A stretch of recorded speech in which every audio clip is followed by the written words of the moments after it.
হযরত ওমর রাদিয়াল্লাহু তাআলা আনহু হুজুর স্বপ্ন দেখছে আল্লাহ নবী তো জাহানের বাদশা হাবিবুল্লাহকে নবী জনাবে মুহাম্মদুর রাসূলুল্লাহকে সাল্লাল্লাহু আলাইহি ওয়াসাল্লাম স্বপ্ন যোগে হযরত ওমরকে বললেন, ও আমার সাহাবী ওমর, ও সাহাবী ওমর, আল্লাহ পাক তোমাকে অর্ধ পৃথিবীর শাসক বানিয়ে দিয়েছে।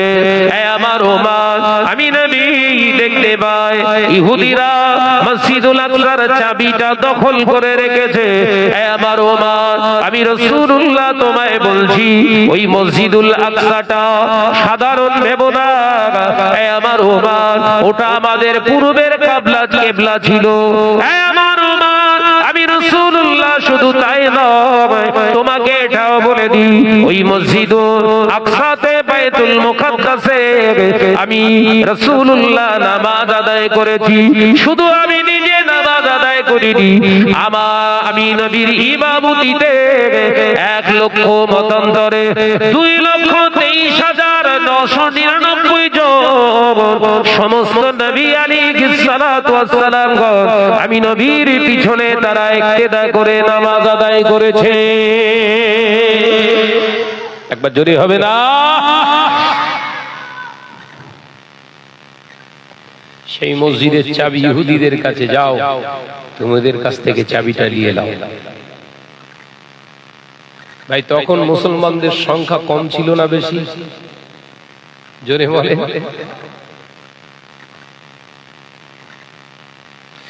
ও নওজওয়ানেরা, যুবকেরা, ছেলেরা, বাচ্চারা, পর্দার শির মা বোনেরা, আল্লাহ নবী দয়ার নবী সাহাবী ফারুক আযমের ঘুম ভেঙে গিয়েছে, হযরত ওমরের ঘুম ভেঙে গিয়েছে। সাথে সাথে হুজুর ঘুম থেকে উঠে পড়লেন। মদিনার মসজিদে নববী শরীফে আযান শুরু হয়ে গিয়েছে। আল্লাহু আকবার, আল্লাহ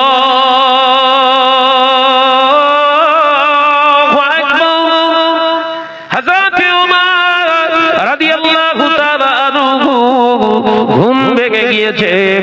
হযরত ওমরে ঘুমটা ভাঙার সাথে সাথে দেরি করলেন না, ওযু বানিয়ে নিয়ে হযরত ওমর 2 রাকাত সুন্নত নামাজ তিনি আদায় করে নিলেন। তাহলে সুন্নত নামাজ কোথায় পড়তে হয়? মসজিদে। সুন্নত নামাজ কোথায় আদায় করতে হয়? বলছে মসজিদে। সুন্নত নামাজ ঘরে পড়া হচ্ছে রাসূলুল্লাহর আরেকটি সুন্নাত। একবার জোরে বলুন। সুন্নত নামাজ ঘরে পড়া বিশ্বনবীর একটি সুন্নাত। সুন্নত নামাজ আদায় করবেন ওটা একটা সুন্নাত, আর ঘরে আদায় করবেন ওটা আরেকটা সুন্নাত। দুটো সুন্নাত আদায় হয়। একবার জোরে বলুন না সুবহানাল্লাহ। হযরত ওমর রাদিয়াল্লাহু তাআলা নামাজ আদায় করেছেন। আরেকটি হাদিসে এসেছে বিশ্বনবীর সাহাবীদেরকে নবী বললেন, যে মুসলমানের ঘরে কোরআন তেলাওয়াত হয় না, নামাজ হয় না, যে মুসলমানের ঘরে জিকির হয় না, আমি নবী বলছি ওই ঘরটা ঘর নয়, ওই ঘরটা হলো কবর। কথা বুঝতে পারছেন? যে মুসলমানের ঘরে নামাজ হয় না, কোরআন তেলাওয়াত হয় না, জিকির হয় না, ওই ঘরটা বিশ্বনবী বললেন কি? জোরে বলেন, জোরে বলেন। সব ঘর আছে তো না কবর কবর করে ফেলেছেন? কবরও না, সব সিনেমা হল।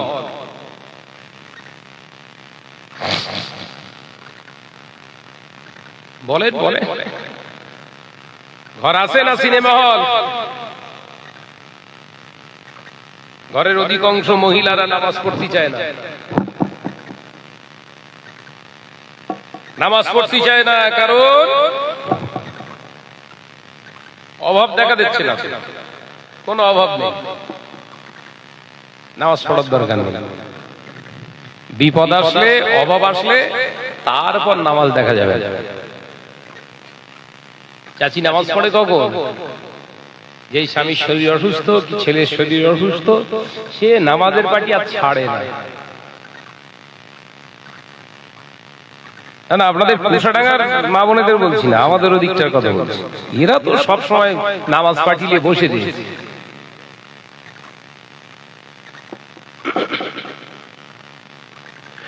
ও মেয়েরা, নওজোয়ানেরা, মুরব্বিয়ানে গনেরা, ছেলেরা, বাচ্চারা, পর্দার শিনা মা ও বোনেরা, হযরত ওমর রাদিয়াল্লাহু তাআলা আনহু মদিনার মসজিদে নববী শরীফে নামাজ পড়তে চলে এলেন।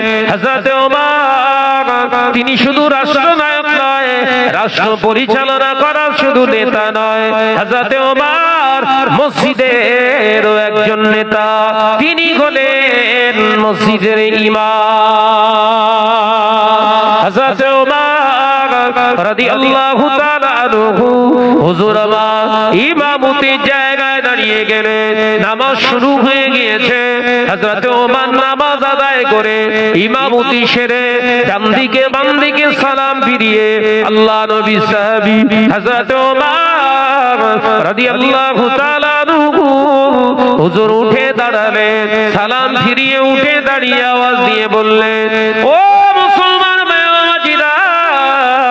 হযরত ওমর বললেন, ও মুসলমান ভাইরা, ও নবী পাকের সাহাবীরা, আমি ওমর আল্লাহর কসম করে বলছি, আল্লাহ নবী আমাকে স্বপ্নে জানিয়েছে, আল্লাহ নবী আমাকে আদেশ দিয়েছে, ইহুদির বাচ্চারা নাকি আমাদের মসজিদুল আকসা চাবিটা দখল করে রেখে দিয়েছে। আল্লাহ নবী আমাকে নির্দেশ দিয়ে দিয়েছে ইহুদিদের কাছ থেকে চাবিটা দিয়ে নিতে। তাই আমি ওমর মনে করছি মসজিদুল আকসা মিশন অর্থাৎ বাইতুল মুকাদ্দাস মিশন, এই মিশন আমি চালনা করব। আমার প্রয়োজন 10,000 মুসলমান সৈন্য। ও আল্লাহর নবী সাহাবীরা, ও নবী পাকের উম্মত উম্মতিরা, কে কে এই মিশনে যেতে রাজি বলুন? 10,000 মুসলমান সৈন্য দরকার। বলার সাথে সাথে মসজিদে নববী শরীফে ফজরের নামাজ পড়তে আসা যত মুসল্লি মুসলমান হাজির হয়েছিলেন সবাই দুহাত তুলে দিয়েছে। একবার জোরে হবে না? 10,000 সৈন্য চাই। জোহরের রক্ত হাঁকছে না বলো? কোন অক্তে? তার মানে মসজিদে কতজন মুসল্লি?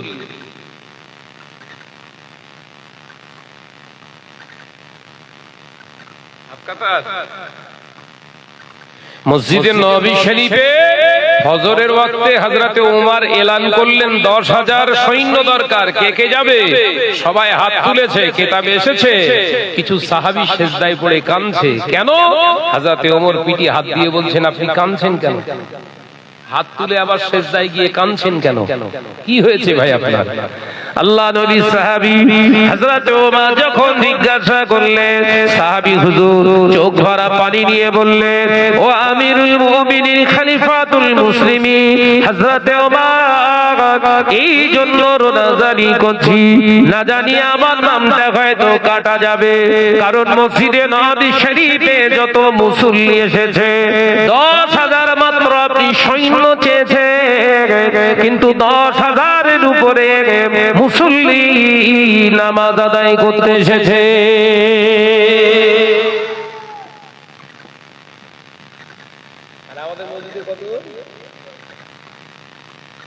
হাইয়া আলাস সালাহ। মসজিদের সভাপতি বলছে, এত জোরে আযান দেওয়ার দরকার নেই শালা। মসজিদের সভাপতি নামাজ পড়তে যায় না, বলে ফজরের নামাজটা এত জোরে হয়, আওয়াজটা সাউন্ড একটু কমাতেই হয়। হাইয়া আলাল ফালাহ।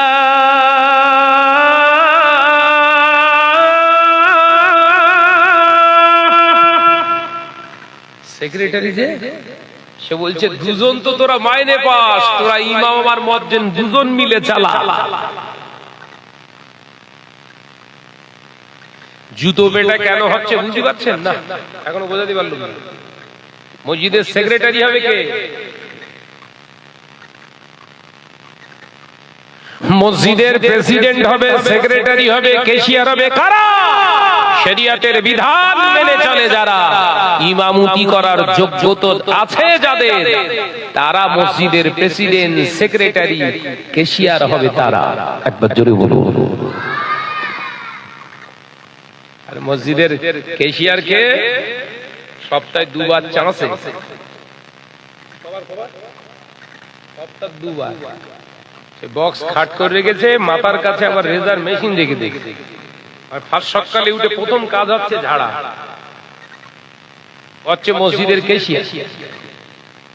আপনাদের এখানকার না, আমাদের ওদিকে বলছে।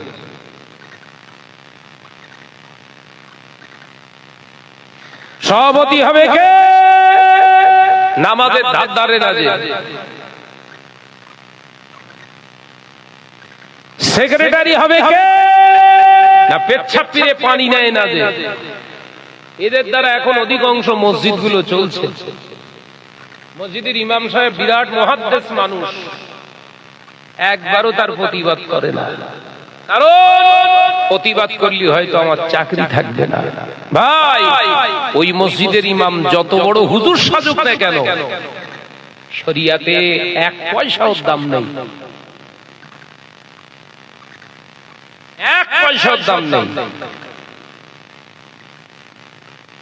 অন্যায় সহেজে অন্যায় করে যে, বিশ্বনবী বললেন ওরা দুজন আলাদা না, ওরা দুজনে এক। চুরি করে যে আর চুরি সহেজে, মাথায় ঢুকছে না বোধহয়, এই অসুবিধা হচ্ছে বাপ, শেষ করে দেবো, কেন গরম হয়ে গেল বিরাট। অন্যায় করে যে আর অন্যায় সহেজে, বিশ্বনবী বললেন এরা দুটো লোক না, এরা দুটোই হচ্ছে এক।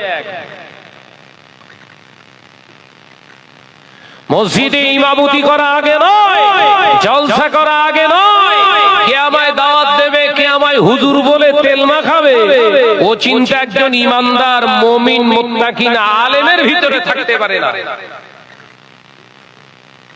তো কথা বললি বোধহয় এই কুকুরডাঙ্গায় আর দাওয়াত হবে না, দরকার নেই, এসব কথা বলার দরকার নেই, এমনি প্লেন অস করে বেরিয়ে যায়। কি হচ্ছে খাওয়া মলি সাহেব, খাওয়া মলি সাহেব, খাওয়া মলি সাহেব বুঝেন তো, খেতে ভালোবাসে। আজকে গোটা পৃথিবীতে মুসলমানরা নির্যাতন হচ্ছে, নির্যাতিত হচ্ছে। আমরা যাদেরকে নেতা ভাবি বা আপনারা যাদেরকে নেতা ভাবেন, আসলে এরা নেতার আসনে বসার যোগ্য না। অসুবিধা হচ্ছে বাবা?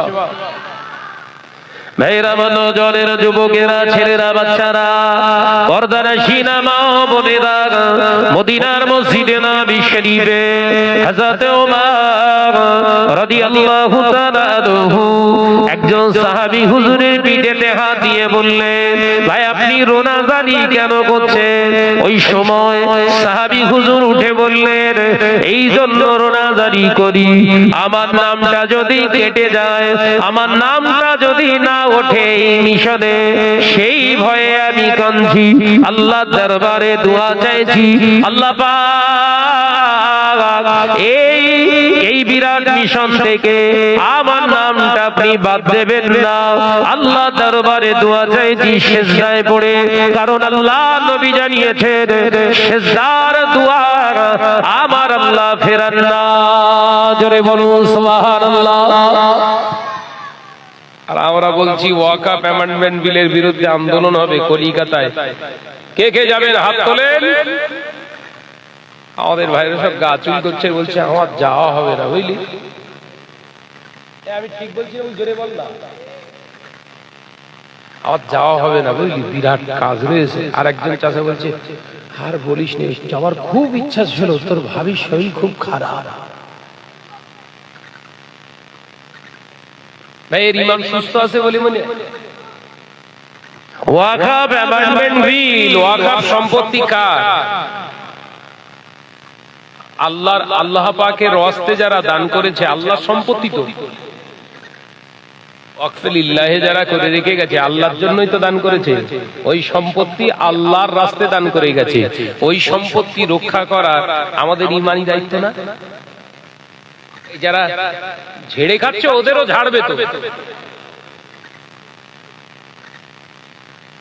ওয়াকফ সম্পত্তির আন্দোলন হবে। সেই আন্দোলনে যদি পিঠ চুলকে কাজের থ্রু দিয়ে পাশ কাটান, আর বড় জুব্বা হুব্বা গুব্বা পরে যদি বলেন হামসে বড়া কোই নেই হ্যায়, হাম মুসলমান হ্যায়, সব জায়গায় কুত্তা পেটা খাবেন। বহু এরকম দাড়িওয়ালা টুপিওয়ালা আছে, ওয়াকফ সম্পত্তির বোর্ডে যারা দায়িত্ব নিয়ে আছে, ওই রকম বড় বড় জামাত রেল মার্কা সব হারাম করে বসে আছে। ওখানে না, বর্তমান রুলিং পার্টি বা রুলিং পার্টি ছিল এর পূর্বে যারা, তাদের সম্পত্তি ভালো করে তালাশ করলেও দেখতে পাওয়া যায় ওয়াকফ সম্পত্তি তারাও ঝেড়ে বসে আছে। তারপরেও এক শ্রেণীর দাড়িওয়ালা টুপিওয়ালা বলে আমাদের ভাই, এদের ভেতরে লজ্জা নাই, ওই জন্য ওরে কয় ভাই। কথা বলে না কেন?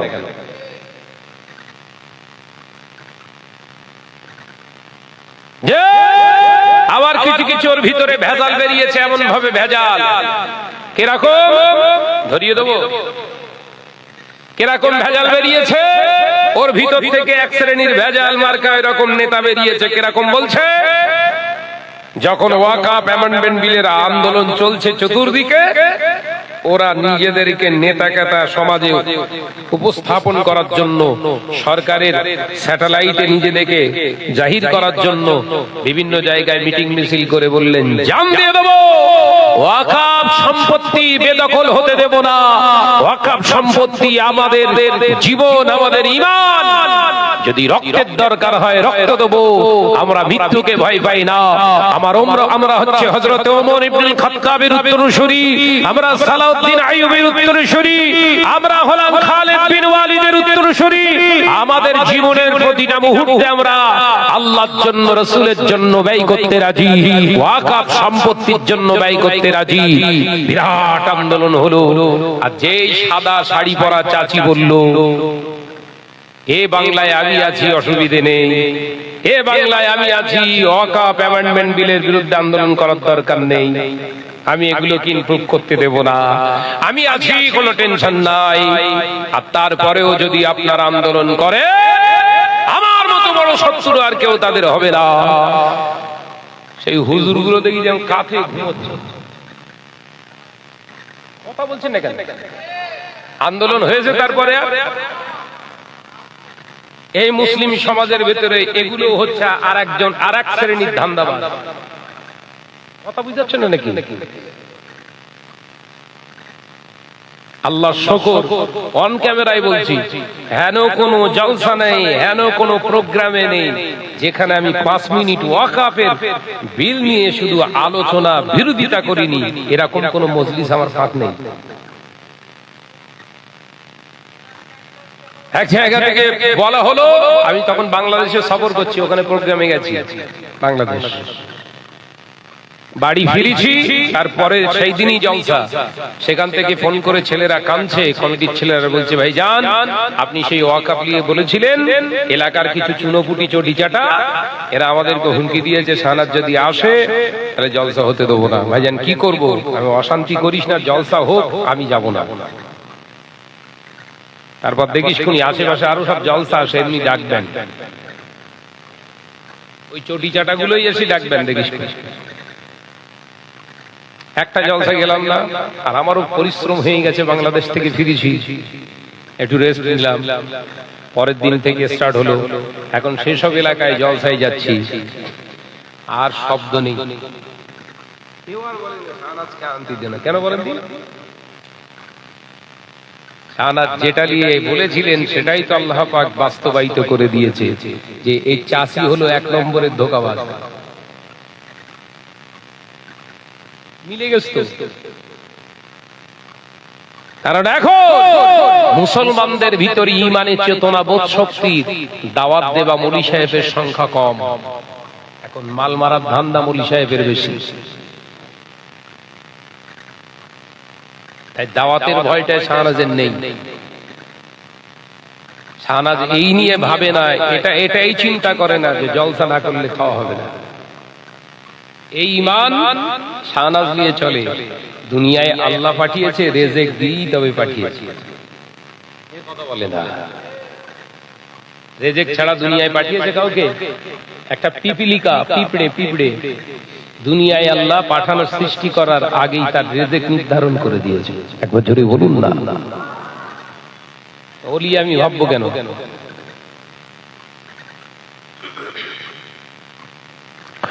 ও মেয়েরা, নজনেরা, মুরব্বিয়ানে গনেরা, ছেলেরা, বাচ্চারা, পর্দার শিনা মা ও বোনেরা, হযরত ওমর ইবনে খাত্তাব বললে, ও ভাই খালিদ বিন ওয়ালিদ, আপনি কাঁদবেন না, আপনি কাঁদবেন না।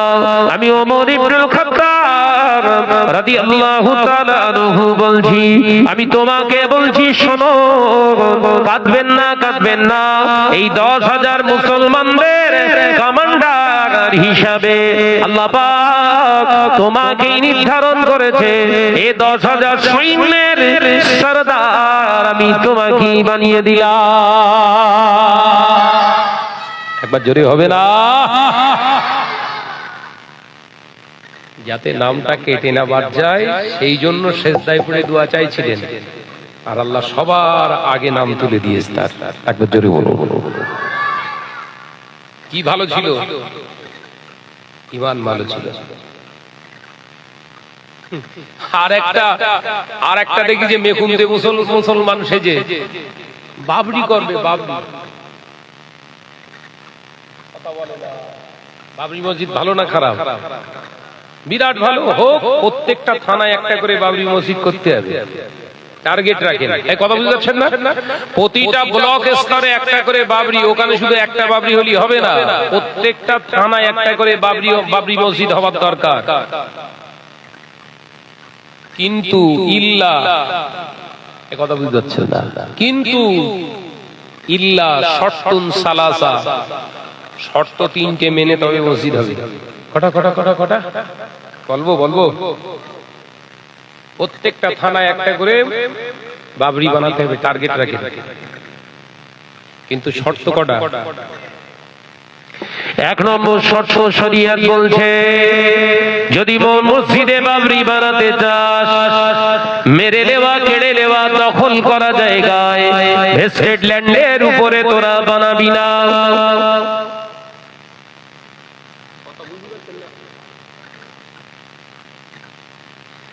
নির্ভেজাল বিশুদ্ধ জায়গায়, হালাল জায়গায়, বিতর্কিত নয় এরকম জায়গায় মসজিদ তোরা বানাও।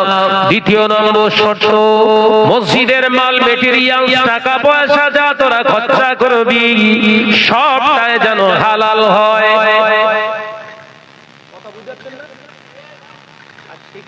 থানায় লাল 6টা ইট এসে আছে, ঠিকঠাক বুঝতে বলবো। আমি তৈরি করে বলছি মসজিদ হবে মুসলমানের, আর ওই মসজিদে নামাজ যায়? কথা বলে না তো। হিন্দু ভাইদের 1 টাকা যদি মসজিদে লাগানো হয়, ওই 1 টাকা যতক্ষণ না ওখান থেকে বার করা হয়, ওই মসজিদের একটা সেজদা আল্লাহর দরবারে কবুল হবে না। ইট বয়ে নিয়ে এসে দিয়েছি খানে আলাল দাস। আরেকজনের নাম শক্তিলাল চন্দ্র, কি একটা নাম, সে আবার 10টা লিখে মসজিদ হবে আমার, ইট দেবে ওরা। হায় হায় হায়, হাতের ছেলে খেলা মনা কি? আর কি ভাবছেন? মাথায় ঢোকাতে পারছেন? শরিয়াতটা তোমার বাপের তৈরি করা না, মসজিদটাও তোমার ইচ্ছা মতো তৈরি করলে হবে না। শরিয়াতটা যদি আল্লাহর হয়, তাহলে মসজিদটাও আল্লাহর। আল্লাহর নির্দেশনা মেনে তোমাকে মসজিদ বানাতে হবে, তবে ওটা মসজিদ, নইলে কেলাব। কথা বুঝতে পারছেন না? কেলাব জোর করে হয়, যাত্রার টাকায় হয়, মসজিদ হয় না। এই জ্ঞান এখনো মুসলমানের হয়েছে। ঠেলার সামলাও। সে বিশাল পাগড়ি টাগড়ি পরে, মুফতি হুফতি ঝুপতি, বুঝতে পেরেছে? সব স্টেজে বসে রে বাবু, ক্যামেরা চলছে না, মুফতি, আরে বাপ রে, এইগুলোর ধরে আগে হদ্দপেটা পিটতে হবে। কেন বলেন তো? মসজিদে বাবরি যখন তৈরি নির্দেশনা বলে স্টেজ তৈরি করেছে, ওখানে ওদের বক্তব্য দেওয়ার সুযোগ দিয়েছিল তো? ওই দিনের বক্তব্য দিয়েছে প্রত্যেকে, সব শোনা আছে আমার। কারুর মুখ থেকে, একটা মৌলভী সাহেবের মুখ থেকে, দাড়িওয়ালা টুপিওয়ালা হুজুরির মুখ থেকে শুনলাম না বাবা মসজিদে বাবরি হবে, জান দিয়ে দেবো আমরা। কিন্তু আমাদের আল্লাহর নির্দেশনায় কিন্তু মসজিদ বানাতে হবে, হারাম টাকা এর ভেতরে ঢোকানো যাবে না। কারণ হারাম টাকা দিয়ে মেরে নেওয়া, কেড়ে নেওয়ার জায়গা দিয়ে অন্য ধর্মের মানুষের টাকা ঢুকিয়ে মসজিদ তৈরি করলে ওটা মসজিদ হয় না, ওটা মসজিদ হয় না, ওখানে নামাজ পড়া জায়েজ নেই।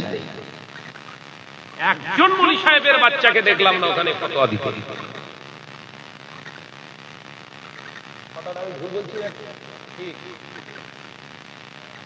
আপনি কতজন মুফতিকে বসাবেন, বসান, আমি বসতে রাজি আছি।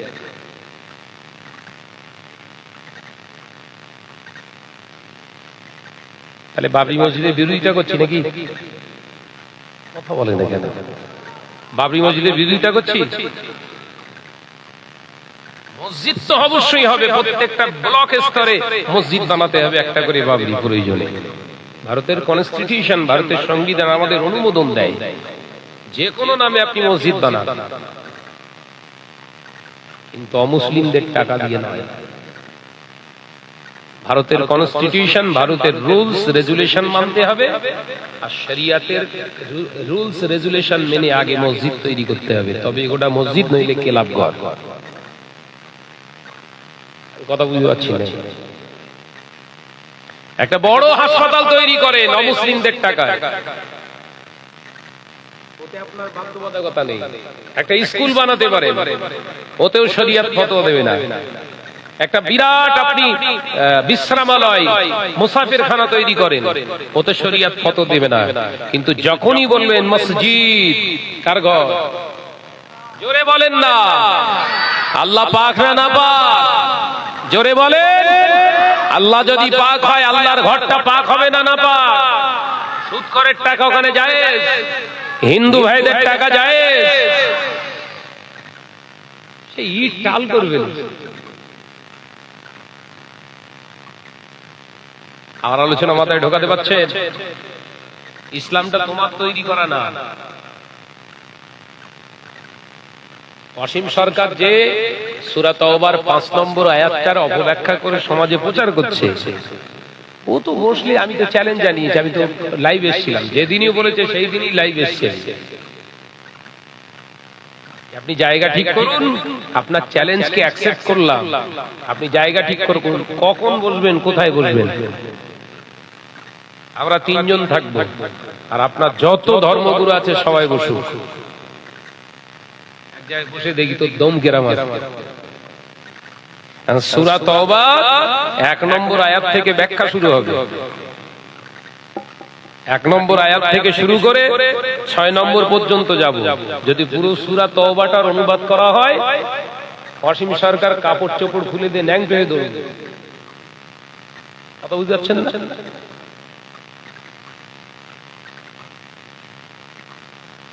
অর্থাৎ মসজিদ বানাতে গেলে ইচ্ছা মতো বানালে হবে না। দ্বিতীয় নম্বর হলো, 3 নম্বর কি? বিশ্বনবী বললেন মসজিদ তৈরি করবেন, মসজিদ তৈরি করা হওয়ার পরে ও তত্ত্বাবধায়ক কমিটি যারা হবে, মসজিদ চালনা যারা করবে, তাদের ভিতরে কেউ যেন শরিয়াত বিরোধী মানুষ না হয়। মানে সেক্রেটারি যে হবে সে নামাজি হবে, শরিয়াতের পাবন্দি মানুষ হবে। সভাপতি যে হবে নামাজি হবে, শরিয়াতের পাবন্দি হবে। কেশিয়ার যে হবে শরিয়াতের পাবন্দি, নামাজি, সুন্নতি লেবাসের উপরে তার জীবন চলবে। কারণ শরিয়াতের বিধান হলো, যদি ইমাম সাহেব বাই চান্স ছুটিতে চলে যায়, 4 দিন 5 দিন তার ছুটি, বাড়িতে কাটাচ্ছেন, কাটা, তার হক আছে বাড়িতে থাকার। এই 5 দিনের নামাজটা কে পড়াবে? মসজিদে যদি আপনার সভাপতি যায়, ওই ইমামতির জায়গায় অন্য কেউ দাঁড়াবে না, মসজিদের সভাপতি নিজে ইমামতি করে নামাজ পড়াবে। একবার জোরে বলুন, জোরে হবে না? সুবহানাল্লাহ। মসজিদের দায়িত্ব কে নেবে? এখন একটু হুমুসুমুফানা যে হয়, কথা বলে না, হাতের আম তুললি 10 জন এসে দাঁড়ায়, ও হচ্ছে সেক্রেটারি। শরিয়াত মেনে তুই মার খাবে না তো কে খাবে? বলছো আল্লাহর ঘর চালাচ্ছি, তুমি নিজে বেনামাজি। বলছো মসজিদ আল্লাহর ঘর চালাচ্ছি আল্লাহর খুশির জন্য, এক ওয়াক্ত নামাজ পড়ো না তুমি। তোমার এ ধোনা কে ধুনতি বলে দেব? আপনাদের রাগ হচ্ছে? ওদের দ্বারা মসজিদ চালনা করা শরিয়াতে সম্পূর্ণ না যায়, জায়েজ নেই। হারামখোরেরা, বেনামাজিরা, দাঁড়িয়ে পেশাব করনেওয়ালা, হালাল হারামের জ্ঞান নেই যারা, এদের দ্বারা মসজিদ তৈরি করা, মসজিদ চালনা করা শরিয়াতে নিষিদ্ধ করেছে। বিশ্বনবী বললেন, যখন দেখবে জালেমরা আল্লাহর ঘর চালাচ্ছে তখন তোমাদের উপর জুলুম নেমে আসবে, আল্লাহর ঘর জুলুম হবে। আল্লাহর ঘরে জুলুম শুরু হয়ে গেছে আজকে। গোটা মসজিদ, গোটা ওয়েস্ট বেঙ্গলের মসজিদগুলোর শতকরা 80 থেকে 90% মসজিদগুলো সব এইরকম সাইলাব হয়ে গেছে। এদের দ্বারা আজকে মসজিদ চালনা করার কারণে আল্লাহ নারাজ হয়ে গিয়ে অধিকাংশ মসজিদ এখন সব 1 নম্বর খতিয়ানের অন্তর্ভুক্ত করে ফেলেছে। কথা বলছেন না কেন? 1 নম্বর খতিয়ান মানে কাজ জানেন তো? 1 নম্বর খতিয়ান ভুক্ত হয়ে গেছে মানে সরকারের হাতে চলে গেছে মসজিদ। মসজিদের মালিককে, ওর নিচে লেখা থাকবে, দেখবেন, চেক করে দেখবেন, কালেক্টর। তার মানে আপনাদের এখানে বিডিও যে, এসডিও যে, ডিস্ট্রিক্ট ম্যাজিস্ট্রেট যে, ও যদি অনুমতি দেয় নামাজ হবে, যদি অনুমতি না দেয় নামাজ পড়তে পারবেন না।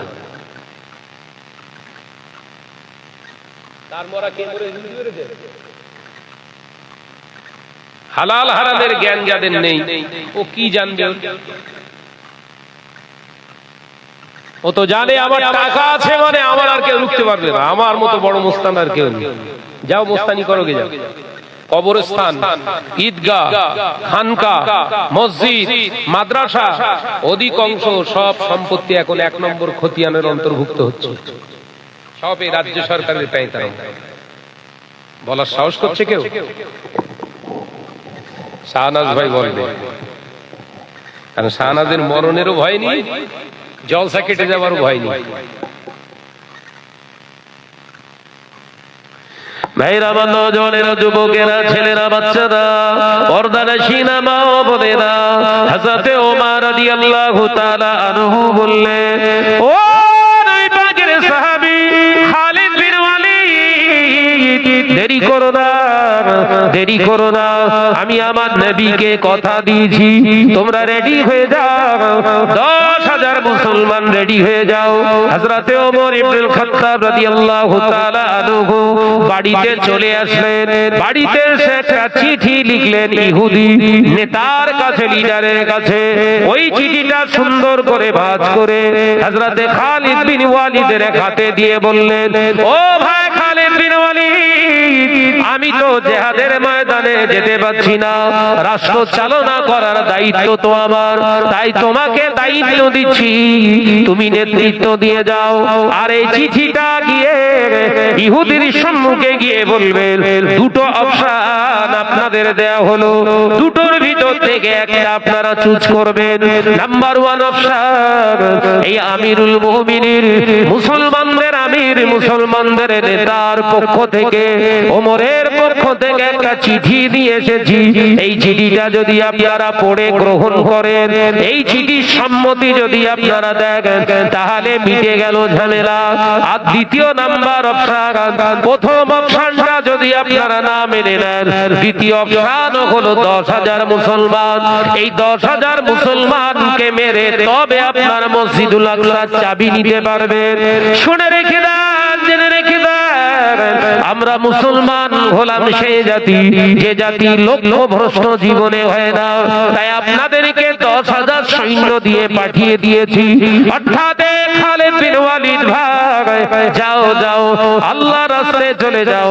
কিতাবের ভিতরে এসেছে হযরত খালিদ বিন ওয়ালিদ রাদিয়াল্লাহু তাআলা আনহু 10,000 মুসলমানদের নিয়ে বেরিয়ে পড়লেন। ও পর্দানাশীনা মা ও বোনেরা, মদিনা শরীফ থেকে হযরতে খালিদ বিন ওয়ালিদ বেরিয়েছে কোথায়? তিনি যাবেন জেরুজালেমে। মদিনা শরীফ থেকে জেরুজালেমের দূরত্ব হলো ১৫০০ কিলোমিটার। কত কিলোমিটার রাস্তা? মানে এখান থেকে দিল্লি, এখান থেকে দিল্লি এতটা রাস্তায় হেঁটে যাবে।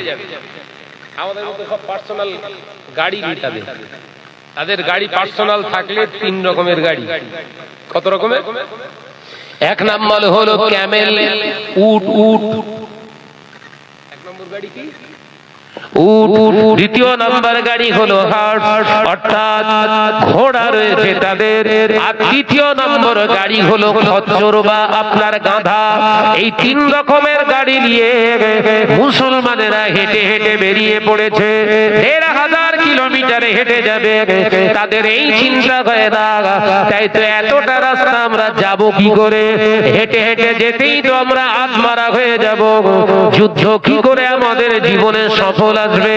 না না না, তাদের ঈমান একটা। রাসূলুল্লাহ যখন বলেছে যত রাস্তায় হোক না কেন ওই জায়গায় আমরা পৌঁছে আমরা কামিয়াবি হয়ে যাব।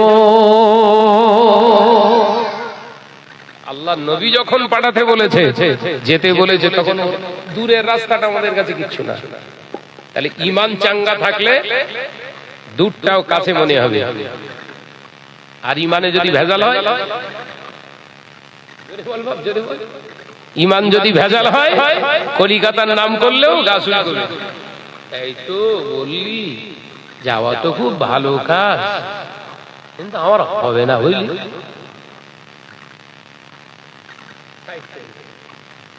আমার আলোচনা বুঝতে পারছেন তো? এই কনকনে ঠান্ডা, ভোরের দিকে তো আরো শীতটা পড়ছে। আজকে টেম্পারেচার 10 ডিগ্রি সেলসিয়াস তাপমাত্রা, সর্বনিম্ন চলে এসছে আজকে। আমি যখন আসছি তখন ফটিকগাছিতে আমার গাড়িতে সব দেখা যায়, ওয়েদারটা দেখলাম 11 ডিগ্রি সেলসিয়াস তাপমাত্রা। আরে ঝেড়তেস খুব জোর, বুঝতে পেরেছেন তো? এখন ফজরের আজান হলি, কিসের পরীক্ষা হবে? ফজরের আজান কানে শুনে যে মুসলমানটা ওঠেনি নামাজ পড়তি, ওর ঈমান খুব তাজা, তাই তো? না না, গরুর গোশত খাইতো।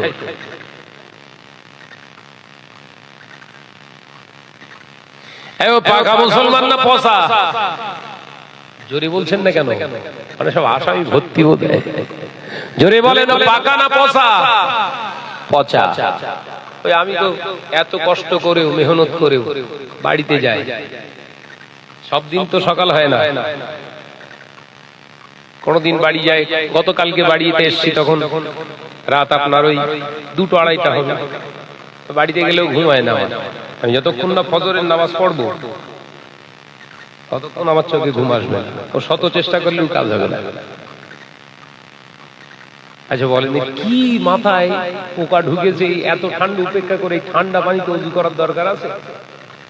আপনাদের মধ্যে তো ঘুমও বল, কথা বলছেন কেন? ঘুমোতে হবে না?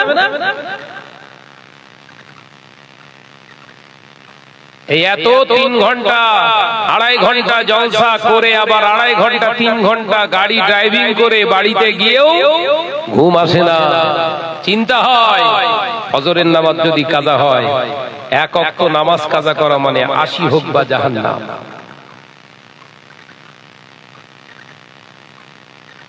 কথা বুঝছেন না? এত ঠান্ডায় ওযু করছি পানিতে, কষ্ট হয় না। ওযু করার পরে মনে হচ্ছে নিজের তৃপ্তি আসছে, নামাজে দাঁড়াচ্ছি তৃপ্তি আসছে। তার মানেই তো বোঝা যায় ঈমানের কোন জায়গায় এখনো শয়তান ঢুকতে পারেনি। শয়তান ঢুকে গেলে দিব্য ইজি গিয়ে ঘুমিয়ে পড়বো। আছে তো এরকম বহু হুজুর আছে, স্টেজে ওয়াজ করে, নামাজই পড়ে না। ওই স্টেজে ওয়াজ করতে আসে, তাও ওযু করে না, বিনা ওযুতে চালাচ্ছে। ও ভাইজানেরা, নওজওয়ানেরা, মুরব্বিয়ানেরা, ছেলেরা, বাচ্চা পর্দার শিনা মা ও বোনেরা, হযরত ওমর রাদিয়াল্লাহু তাআলা আনহু সমস্ত মুসলমানদেরকে বার করে দিয়েছে। 10,000 সৈন্য নিয়ে হেঁটে হেঁটে হেঁটে হেঁটে বেরিয়ে পড়লেন। হযরত ওমর রাদিয়াল্লাহু তাআলা আনহু ছুটে এসে আল্লাহ নবী রওজা মুবারকের সামনে দাঁড়িয়ে সালাম দিলেন, আসসালাতু ওয়াসসালামু আলাইকা ইয়া রাহমাতাল লিল আলামিন ইয়া রাসূলুল্লাহ হাবিবাল্লাহ। হুজুর, আপনি যেমনটা চেয়েছিলেন আমি ওমর তেমনটা করে 10,000 আপনার উম্মতকে পাঠিয়ে দিয়েছি মসজিদুল আকসার চাবিটাকে উদ্ধার করার জন্য। ইয়া রাসূলুল্লাহ হাবিবাল্লাহ, আপনি আমাদের জন্য দোয়া করুন, ভাইদের জন্য দোয়া করুন, আল্লাহ পাক আমাদেরকে যেন কামিয়াবি করেন। জোরে বলুন সুবহানাল্লাহ, আরো জোরে বলুন সুবহানাল্লাহ। ও পর্দানশীনা মা ও বোনেরা, মুসলমান ভাই ও বাবাজিরা, যে মুসলমান আজকে নামাজ আদায় করে, রোজা আদায় করে, হজ আদায় করে, বড় জুব্বা পড়ে, ওই মুসলমানটাই আবার 5 ওয়াক্ত নামাজ আদায় করার পরেও আবার বলে নবী মারা গেছে, নবীকে হায়াতুন নবী বলা যাবে না। নাউজুবিল্লাহ বলে। এরকম কিছু নামাজি বেরিয়েছে তো। নবী সাহাবী ওমর, আমি গল্প করা করতে বলতে আসিনি, কিতাব এসেছে। হযরত ওমর গিয়ে রাসূলুল্লাহকে সালাম দিয়ে বললেন, হুজুর আপনি যেমন বলেছিলেন সেরকম পাঠিয়েছি, আপনি দোয়া করেন। এবার মরণের পরে আর কথা বলা যায়? বল না রে ভাই, এই মরণের পরে কি কথা বলা যায়? নবী সাহাবী কথা বলছে যে, তাহলে নবী সাহাবীর ঈমান, নবী হলেন হায়াতুন নবী, নবী শুনতে পান, নবী স্বপ্ন দেখিয়েছেন, মানে ওটা বাস্তব, ওটা স্বপ্ন নয়, হাকিকাতি নবীর সঙ্গে কথা হয়েছে। একবার জোরে হবে না সুবহানাল্লাহ। অথচ এখনকার হাইব্রিড মুসল্লি কিছু বেরিয়েছে, কি বলছে? কি বলছে? নবী মরে গেছে। তাহলে এরকম ইমানদারেরা যদি বেঁচে থাকে জমিনে, মার বাড়বে না মুসলমানের না কমবে? বাড়বে। কারণ বহু মসজিদের ইমাম ওই রকম ফিস ঢুকে বসে আছে, ওই রকম মসজিদের ইমামতির জায়গায় দাঁড়িয়ে ওই রকম ওয়াজ করে, সে আপনার ইমাম। আপনি বলেন না, ইমাম বলে। যে ইমামটা বলে ওর পেছনে নামাজ পড়া জায়েজ, আপনি তার পিছনেই ঠোকেন। আমার আলোচনা বুঝতে পারছেন না? আহলুল সুন্নাত ওয়াল জামাতের আকীদা হচ্ছেন নবী হলেন হায়াতুন নবী। একবার জোরে বলুন না সুবহানাল্লাহ, একবার জোরে হবে না? ও বেনেরা, নওজওয়ানেরা, মুরব্বিয়ানে, গণেরা, ছেলেরা, বাচ্চারা, পর্দানশীনা মা ও বোনেরা, আল্লাহ নবী তার নবী রাহমাতাল লিল আলামিনের সাহাবী ফারুক আযম ওমর রাদিয়াল্লাহু তাআলা আনহু নবীর কাছ থেকে দোয়া নিয়ে হুজুর আমার বাসাতে চলে গেলেন। ও মুরব্বিয়ানে, গণেরা, একদিন দুদিন এক সপ্তাহ পেরিয়ে গেল। হেঁটে হেঁটে হেঁটে হেঁটে জেরুজালেমের দিকে মুসলমান যাচ্ছে। ঠিক 13 দিন হাঁটার পরে কিছু মুসলমান দুর্বল হয়ে গেছে। হেঁটে হেঁটে হেঁটে হেঁটে 13 দিন একটানা হেঁটে দুর্বল হয়ে যাওয়ার কারণে হযরত খালিদ বিন ওয়ালিদ পেছন দিকে তাকিয়ে দেখলেন কিছু মুসলমান যেন স্লো হয়ে গেছে, এনার্জি ক্রাইসিস হয়ে যাওয়ার খাপ। হযরত খালিদ বিন ওয়ালিদ রাদিয়াল্লাহু তাআলা আনহু পিছন ঘুরে দাঁড়িয়ে গেলেন, মুসলমানদের উদ্দেশ্যে হাত উঁচু করে বললেন, ও ভাই মুসলমানেরা, দাঁড়ান, একটু দাঁড়ান, কিছু কথা জানতে চাই। ও আল্লাহর নবী, সাহাবীরা, ও আল্লাহ পাকের বান্দারা, জমিনের মালিককে সমস্ত সাহাবায়ে কেরামরা বললেন, আল্লাহ আসমানের মালিককে, আল্লাহ আমাদের মালিককে, আল্লাহ। ও আল্লাহ নবী, সাহাবীরা, ও আল্লাহ পাকের বান্দারা, দয়া করে একবার বলুন মসজিদুল আকসাটা কার? সবাই বললেন আল্লাহর। মসজিদুল আকসা কাবা, আমাদের পূর্বের কাবা, ওই মসজিদুল আকসা আল্লাহ পাকের যদি হয়ে থাকে, আল্লাহ পাকের ওই মসজিদটার চাবিটা উদ্ধার করতে যাচ্ছি আমাদের সম্মানের জন্য না, আল্লাহ পাকের জন্য। সবাই বললেন আল্লাহর জন্য। ও আল্লাহর বান্দারা, যদি আমরা আল্লাহর হয়ে থাকি, আল্লাহর ঘরের চাবি উদ্ধার করার জন্য যাচ্ছি, তাহলে এতে কমজোরি কেন আসবে? এই কথা বলার সাথে সাথে দেখতে পাওয়া যায় যে মুসলমানগুলো ক্লান্ত বোধ করছিলেন, যে মুসলমানগুলো দুর্বল হয়ে গিয়েছিলেন, ওই মুসলমানগুলো সাথে সাথে আল্লাহু আকবার বলে সামনের দিকে দৌড়াতে থাকলে। আল্লাহ, মারহাবা মারহাবা। যে একবার শুধু এই আঙুল তুলে বললেন আল্লাহ যদি হয়ে থাকে তাহলে আল্লাহর জন্যই তো আমরা যাচ্ছি, তাহলে দুর্বলতা কেন? যারা একটু দুর্বল হয়ে গেছিলেন তারা দৌড়াচ্ছে এবার। একবার জোরে বলুন না সুবহানাল্লাহ। তাহলে তারা সলিড ছিল না, আমরা বল না রে ভাই। ভেতরে ভেজাল দেখে তাই সলিড সেজে ঘুরলে হবে?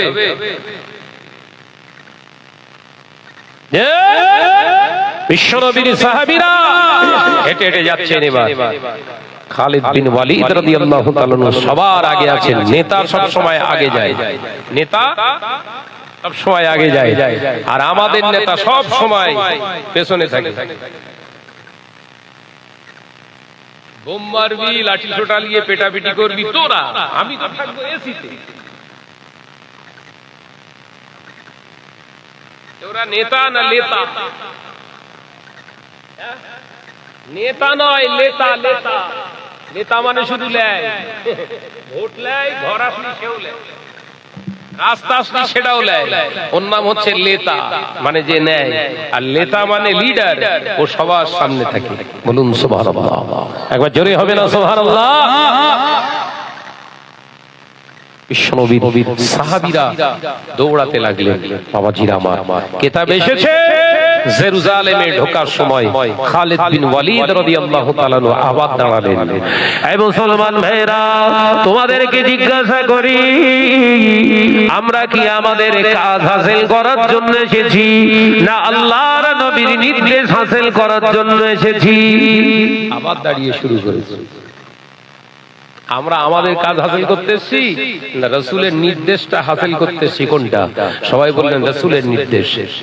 ও মুসলমান ভাইরা, যদি নবীর নির্দেশ, যদি নবীর হুকুমটা হাসিল করার জন্য এসে থাকি, আমাল করার জন্য এসে থাকি, নবীর আদর্শের বাইরে গেলে হবে না। আল্লাহ নবী আমাদের সমস্ত জীবনের আদর্শ।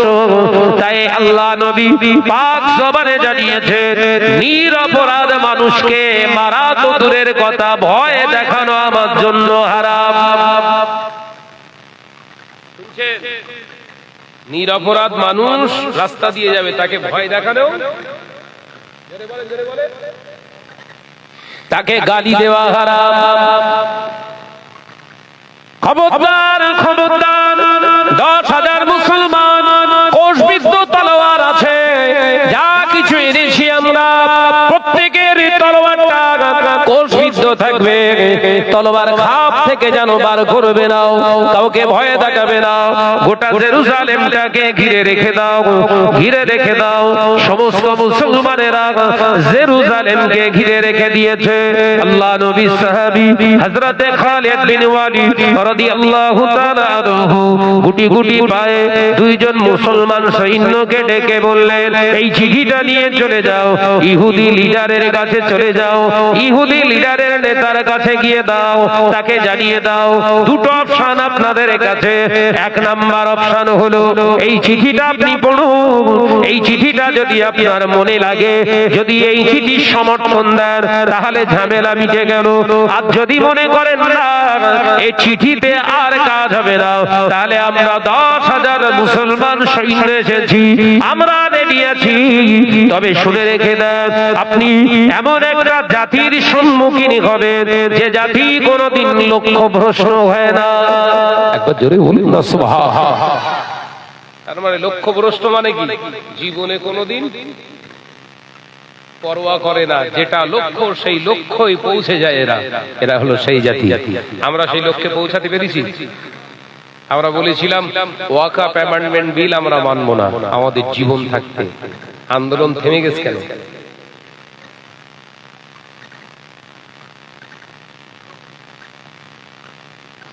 এই আন্দোলনটা থেমে গেছে কেন? নানি বলেছে তাই?